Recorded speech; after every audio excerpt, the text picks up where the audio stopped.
बहुत खुशी की बात है, वो यहाँ रिफ्लेक्ट हो रहा है। ऐसी बीमारी है जो कि हमारे जनजातीय समाज से जुड़ी हुई है, उसका हम कुछ कर नहीं पा रहे। अब उसको एक तरह से आप कंट्रोल कह लीजिए या एलिमिनेशन कह लीजिए, उसकी तरफ बढ़ रहे हैं। और बहुत खुशी की बात है कि 8,000 का टारगेट है स्क्रीनिंग का। हमने 8 करोड़ का टारगेट है स्क्रीनिंग करने का, कि सबको पता लगे कि मेरे को सिकल सेल है या नहीं। हम 5 करोड़ से ऊपर पहुँच गए हैं, उसको हमने दर्शाया। हम देखेंगे इसी तरह से, अब देखते हैं मेंटल हेल्थ की तरफ हमारा क्या टेलीमानस का कार्यक्रम है और जो पॉसिबिलिटीज निकल के आ रही हैं। एनीमिया कंट्रोल की बात है, फैमिली प्लानिंग की बात है, इन सब बातों के ऊपर अच्छे तरीके ओरल हेल्थ के बारे में दर्शाया गया। होलिस्टिक जो बातें हो रही हैं उसकी तरफ देखें। 3 मुद्दे आते हैं। फर्स्ट एंड फॉरमोस्ट, प्रधानमंत्री जन आरोग्य योजना में एक नया आयाम जुड़ गया है। किसी भी socio economic status, income level होते हुए जिस व्यक्ति की, जिस सिटीजन की उम्र 70 से ज़्यादा है, उसके लिए पीएमजे के बेनिफिट्स अवेलेबल हैं। आयुष्मान आरोग्य मंदिर 1,75,000 से ऊपर बन गए हैं। उसमें अच्छी क्वालिटी की सब तरह की प्राइमरी केयर की सर्विसेज हो, उसकी तरफ हर साल आप देखेंगे कि नई चीज़ें और नई क्वालिटी और नई रीच कैसे जुड़ती जा रही है, उसको भी दर्शाया गया है। ये इतना बड़ा फ्यूचर के लिए प्लेटफॉर्म बन रहा है कि प्राइमरी केयर की सुविधाएं प्रिवेंशन में, ट्रीटमेंट में, डायग्नोस्टिक में, रिहैबिलिटेशन में बिल्कुल घर के पास मिले। हमारा जो फुटप्रिंट बन रहा है स्टेट के साथ जुड़ के, 6,000 की पॉपुलेशन, 5,000 की पॉपुलेशन, 7,000 की पॉपुलेशन के लिए हेल्थ एंड वेलनेस सेंटर बन रहा है। आपको कहीं भी जाने की जब ये संपन्न हो जाएंगे, अभी भी वो हो रहा है, दूर जाना ही नहीं है।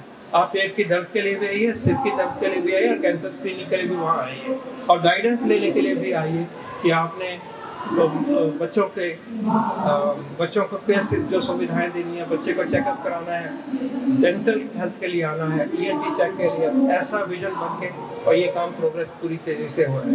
एक बहुत खुशी की बात है कि इन 5 सालों में हमारी संभावना ये है कि 7 बीमारियां खत्म हो जाएंगी देश से। खसरे की बीमारी, रूबेला, 2 बीमारियां तो ये खत्म होने वाली हैं। ट्रेकोमा अभी खत्म हो गया, पहले ही कर दिया। काला जार खत्म होना है, सिर्फ सर्टिफिकेट रहता है, थोड़ी सी मेहनत की और जरूरत है। We are already there.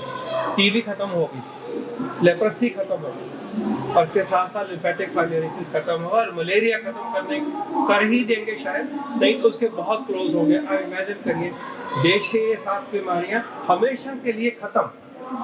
तो ये रिजॉल्व भी हमें इस सभा में, इस जगह पे दिखाई देता है। और इसी तरह से जो इंफ्रास्ट्रक्चर की बात है, जिसमें क्रिटिकल केयर ब्लॉक्स बन रहे हैं, न्यू AIMSs बन गए, 157 मेडिकल कॉलेजेस, उसमें से 100 बन गए। इतने ज़्यादा वो पीडियाट्रिक केयर सर्विसेज हैं जो हमारी कोरोना के टाइम पे हमने जो काम शुरू किया था, वो देखिए। जो लैब बन रही हैं, डायग्नोस्टिक लैब हर जिले में 3,000 ब्लॉक्स में बन जाएंगे। नेशनल इंस्टीट्यूट ऑफ वायरोलॉजी 1 के बजाय 4 हो जाएंगे। BSL लैब, कहने का मतलब है पैंडेमिक प्रिपेयरनेस के लिए हो, डिजीज़ का ट्रैकिंग करने के लिए हो, ह्यूमन रिसोर्स हो, इंफ्रास्ट्रक्चर हो, एक चारों तरफ से हेल्थ सेक्टर को जो ताकत, जो एनर्जी, जो पावर इन 10 साल में मिली है, वो एक हिस्टोरिक फिनोमेनन है।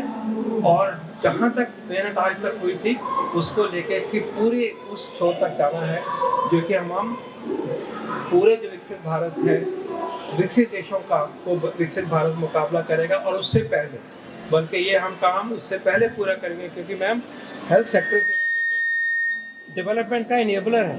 तो ये होगा तो और डेवलपमेंट इनेबल होगी। यही इसी प्राइम के साथ, इसी भावना के साथ हम यहाँ पे आज एक सेलिब्रेशन भी कर रहे हैं, शेयरिंग भी कर रहे हैं, और एक नए रिजॉल्व के साथ आगे बढ़ेंगे। बहुत बहुत धन्यवाद। जय हिंद।